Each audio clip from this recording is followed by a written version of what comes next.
We are artists and explorers. We are liberators and survivors. We are fighting for peace and finding the cure. We're remembering the past and looking to the future. We are caring for each other, and we are proud. We are Western Washington. These are our stories, and this is your program.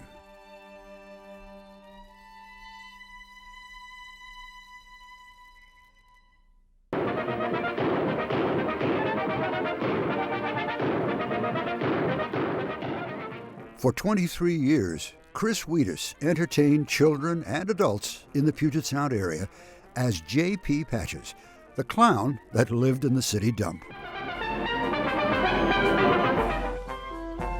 Even though the show left the airwaves in 1981, J.P. never left the hearts of the countless Patches pals whose lives he had touched, and he never stopped working to bring joy to children and to make our community a special place to live. No one has had a greater emotional impact on more people in the Puget Sound area than J.P. Patches. Outside of our parents, he was probably the most consistent thing in our lives when we were little kids. He was there when we woke up in the morning. He was there when we came home from school. He was something we looked forward to every single day. And not just for a couple of years of our youth, our entire youth.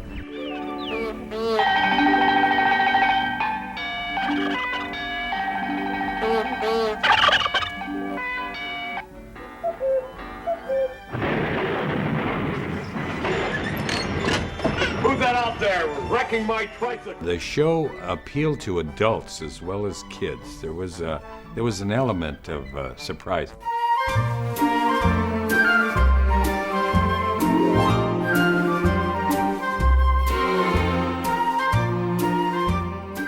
You know, we never wrote anything down. Nothing was ever rehearsed. It was always ad lib.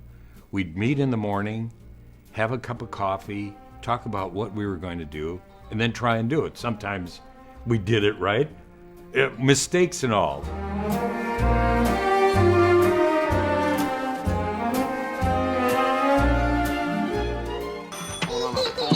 When you're busy, hold it, it's oldie, I'll get it. Hello, the J.P. Patches. And I had a bunch of great characters on the program.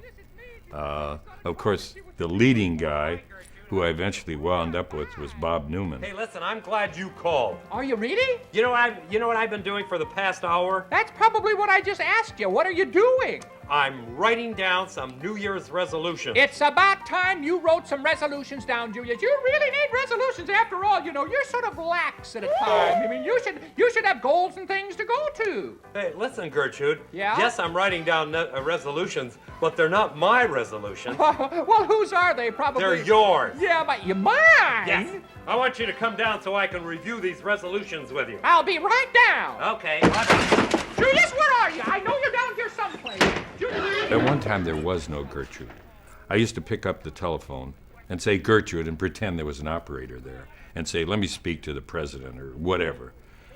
Well, one day, Bob was a floor director, and I picked up the phone and I said, Gertrude, and he answered off mic, yes, what is it? You know, that crazy voice.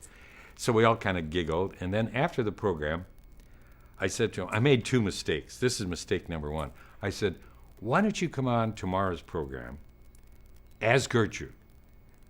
Whatever you think Gertrude would look like. Mistake number two, I said, and I don't want to see what you look like until you come on the program. So the next morning, I made the announcement, hey, boys and girls, today we're going to meet Gertrude. And there was a knock on the door. I said, who is it? Gertrude. I said, boys and girls, it's Gertrude. The door opened and Bob walked in. And he had that, you know, the mop and the crown, and he had this dress on and the makeup. But underneath the dress, he had two of the biggest balloons you've ever seen. And while we were talking, one of the balloons started drifting south. And he reached down and said, up there, big fella. I figured, boy, we're off the air.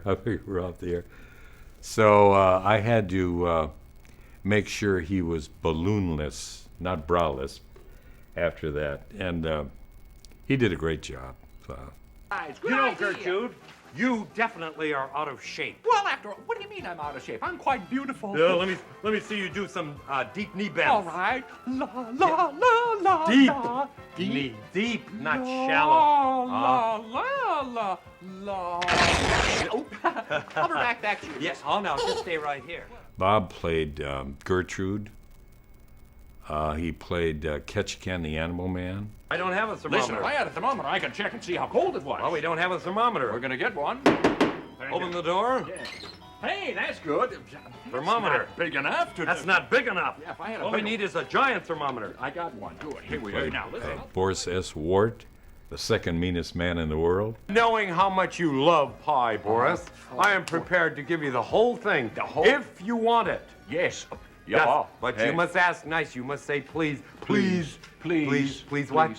Please. Please what? Please. Please, may I have the pie? Yes. Please give me the pie. Please. Please give me the pie. Please. Please, I said that. Yes, okay. Good there, Boris. There's the pie. Sturdley the Bookworm. I'm going to read you a story about Henny Penny, an old favorite with new pictures. Henny Penny. Gorse the Friendly Furple. Bird, I can hear him. I've got a case of the bouncing down there. Well, hi, Gorst. Boy, that was quite a blast. Hi, Patty. Hi, Maxine. Hi, Laverne. Even more exciting than the cast of characters that were there every day were the area children that were invited to appear on the show, and the hopes that one day it might be you. When I used to have the kids on the program, they had to wait almost a year to get on the program. And every day I would say to myself, these kids have been waiting months to get on your program. Try and make it a memorable occasion. You know, I could have said, oh, another bunch of kids, you know. But I honestly said, they've been waiting. This is a big thing for them. And to this day, when I meet kids, I was on your program, and they remember it. They say, oh, I even know what I got, you know, for a presenter.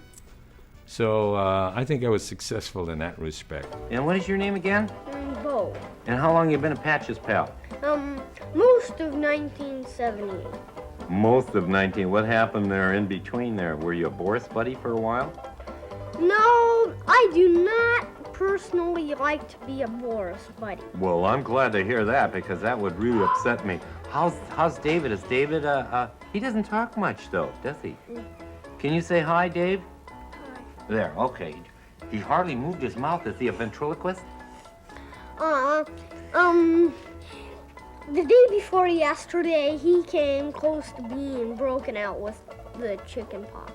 Close to, well, what happened? He doesn't have the chicken pox, huh?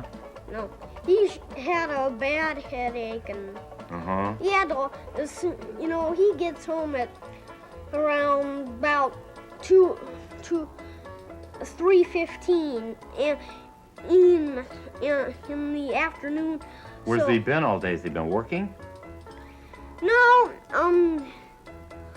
he's been usually dilly-dallying. I really had fun doing the program. I think no matter what kind of business you're in, if you really enjoy it, it becomes a success. Oh boy, if there was only something I could do. If there was Neener. only something that someone. Wait, what's this? Ah, what? Holy smokes, what's going on? What happened? What's going on in here? What's everybody doing? I never saw this. Wait, hold on. Oh wow! Look at all the balls in the air. Juggling. Everybody's juggling. Look.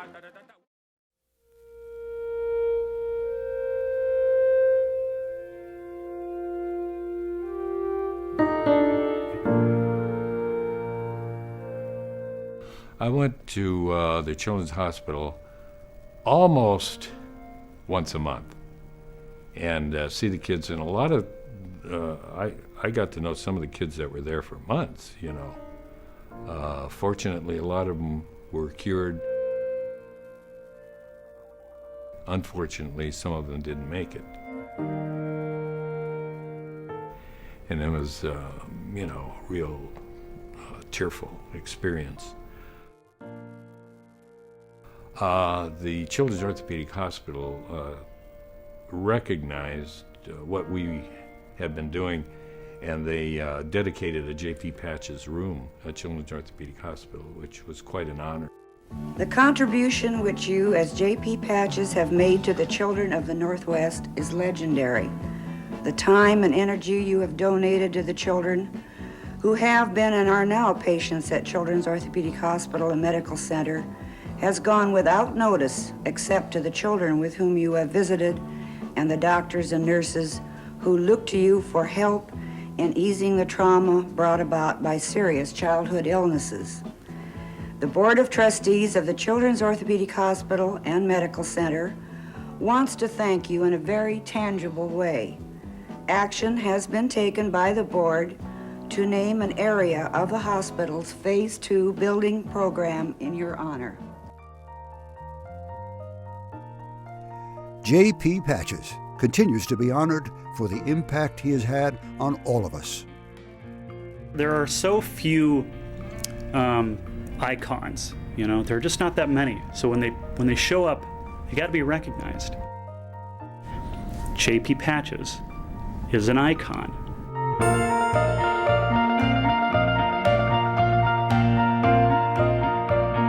He was one of us, you know. We could kind of wrap our arms around it and say JP is part of us. He's part of Seattle. He's part of the Puget Sound area. He's part of the Northwest. He's one of us, and we took a lot of pride in that.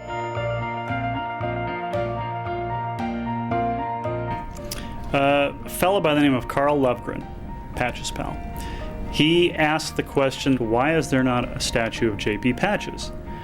And instead of just letting the idea die, he went to his father-in-law, who happens to be a board member for NATIS, which is the National Academy of Television Arts and Sciences, the folks that bring you the Emmy Awards.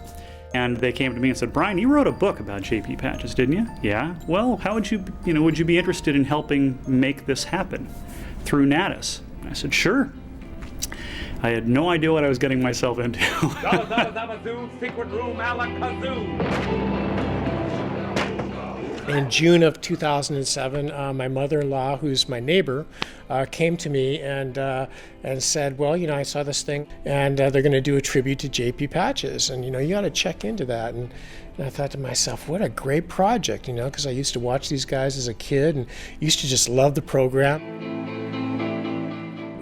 From my point of view, tribute is something more than just a likeness of a character or a person, that you have to bring something about them into it. And I saw the sculpture as being something very kinetic with a lot of humor built into it. When we brought Kevin on board, he's a big Patches pal, so we were real excited about that. And he's such a talented guy too. My gosh, he just does amazing work. And you know, we had some general ideas in our head of what we thought it might look like. But then he said, I've got an idea. I'd taken the initiative of working out this concept I had of J.P. Patches and Gertrude realizing they're late for the bus and running in opposite directions and catching their arms, which is based on this dance that Catch a Can, the Animal Man, and J.P. Patches used to do when they first came together. They kind of do this little whirligig. Listen, you hear what I hear? You know.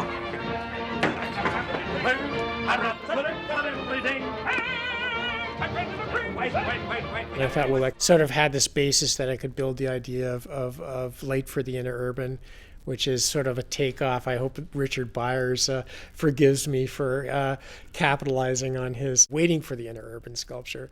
But I thought that even that was sort of like a tongue-in-cheek, you know, response to the site.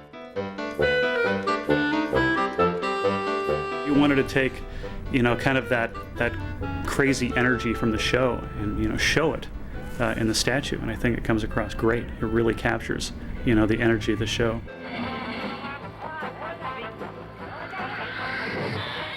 The basic process of working with a bronze is that you try to get to your ideas as efficiently as you can. And usually what I do is I'll start out with either thumbnail sketches or else a maquette, which is a three-dimensional sketch. And the original maquettes are usually fairly small. They're about maybe 6 to 8 inches tall.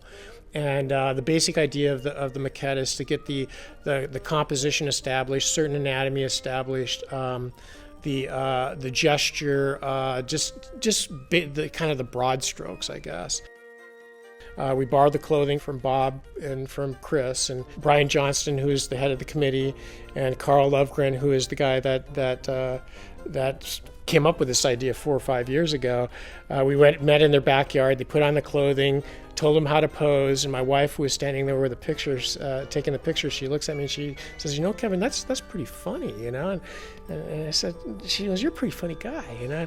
And I said to her, "You've been married to me for 30 years, and this is the first time you realize that I'm a funny guy, you know." But anyway, then I knew that we were pretty much on the right track, and that, you know, that this was a direction to go. You remember it was a kooky clown. Once you get the basic anatomy and the anatomy of the clothing figured out, then I put it together an armature scaled from the drawings that I took from the maquette, and then build the clay up, starting out with the nude figures, then working it out to where you put the clothes on it, and then basically taking it to about an 80% completion state. Then have the, either through photographs or through the actual sculpture, have the principals involved with the commission review it and make whatever changes or corrections, which I'll do. Then I take it to a completed state, have them review it one more time. And the sculpture is pretty much completed aside from like the buttons and some of the details on the hat. And then I just recently in 2007 discovered an outfit down in the Troutdale area that does digital scanning and enlarging and reductions. So I took the sculpture down there. The sculpture is scanned, which ended up taking about 57 individual shots. Then the sculpture is essentially rebuilt inside the computer. And then once the information is in the computer, then the sculpture is scaled up and then divided up to where you get these basically these flat sections. So the face is one, the head's cut in half, from front to back. This body is cut up into sections, and then it's all laid out on this table, which is the same size as the milling machine that's going to be milling out the foam pieces. And then it's laid out, and then the milling machine comes in and mills it out of foam. And then we reassemble it like a plastic model kit that you used to have as a kid. And then you glue everything together, and once it's glued together, then you take the clay, which has a wax base with an organic clay and oil mixed into it, and you melt it in a cooker, and you paint it onto the foam, and you basically cover the whole foam, which is essentially an armature, with clay, and then you resculpt the figure again.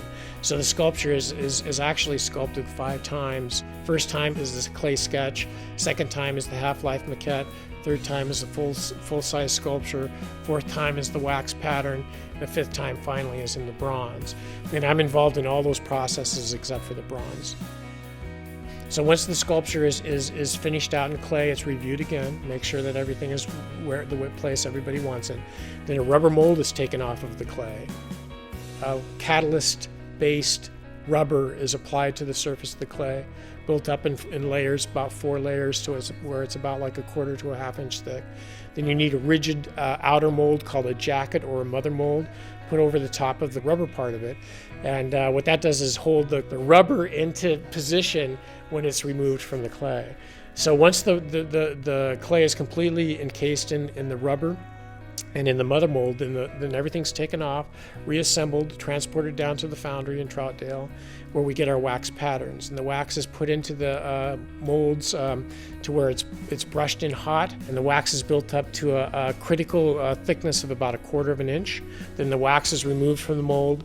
The wax is then resculpted and cleaned up, and then it's invested in a fireproof material called ceramic shell, which usually takes about a week. So you dip it into the ceramic material, you let it drain, you stucco it with a high temperature refractory, and you let it dry, and then you repeat that process until you've built up about 9 to 10 layers of shell over the wax, inside and out. Then the wax is melted out, which is the lost wax part of the process. And then the shells are checked for any kind of cracks, they're reheated again. Bronze is poured in at about 2200 degrees, allowed to cool, and then the shell is broken off, all those gates and stuff are cut off, and then the whole bronze is welded together. Usually the process between concept to realization or completion on the final sculpture takes between 9 and 10 months for one figure.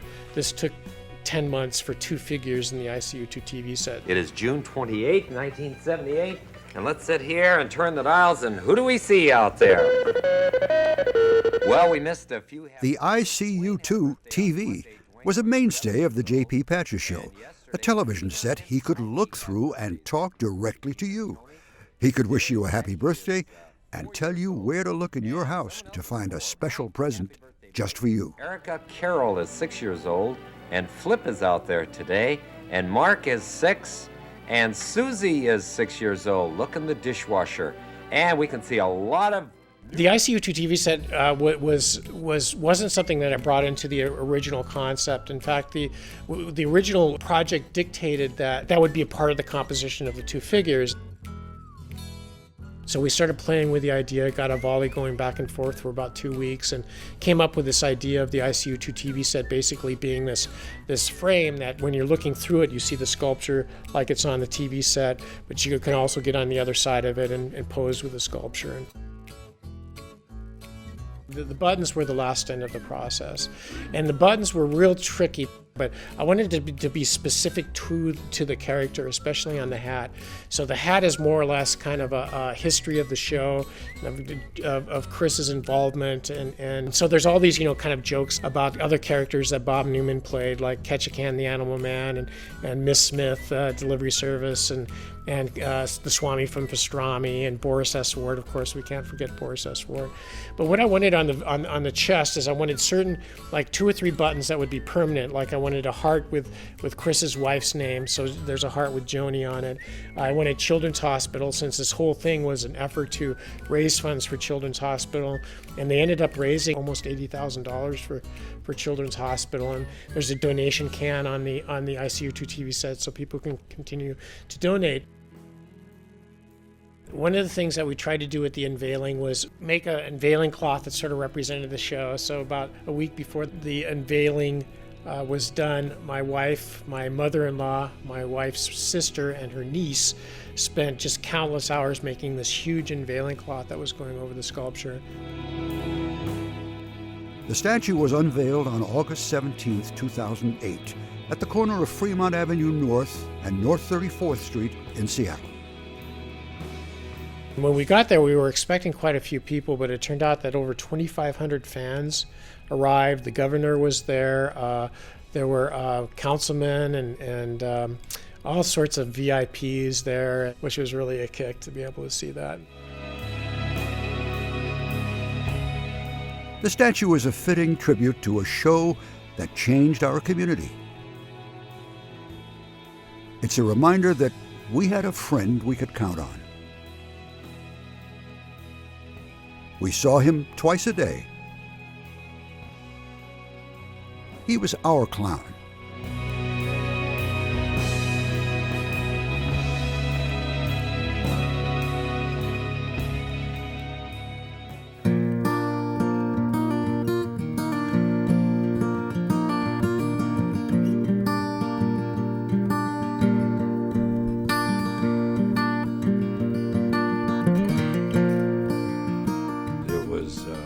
September some 25th, I think, of 1981 when it went off the air.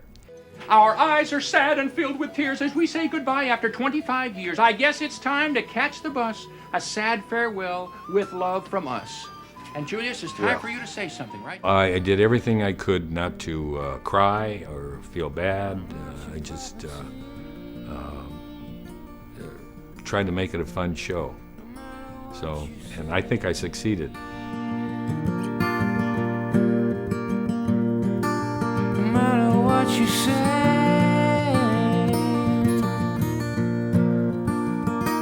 move along. There's nothing left to see. It's beyond the wildest dream I didn't even know I had, So as a 6-year-old, I wouldn't have even imagined, being involved with something like this, Here I'm at 52 years old, living this dream out. It's really very exciting. It was a very exciting project. The question is, what's the longest running local children's program in the United States? It's none other than J.P. Patches. And today is our last day on the air.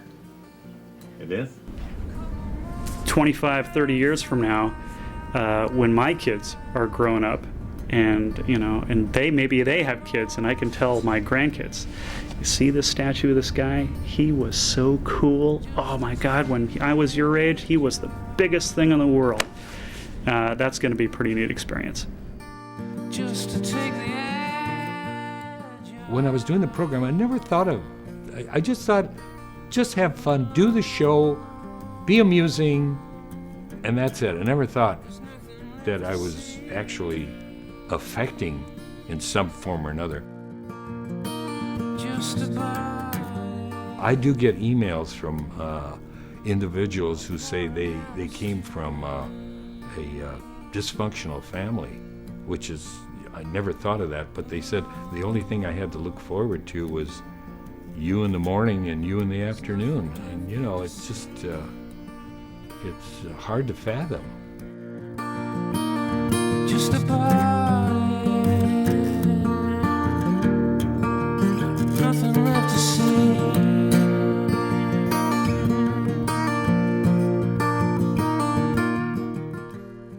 Thank you for joining us tonight on Full Focus, Western Washington's only weekly documentary series. Please visit us online at www.kbtc.org/full focus.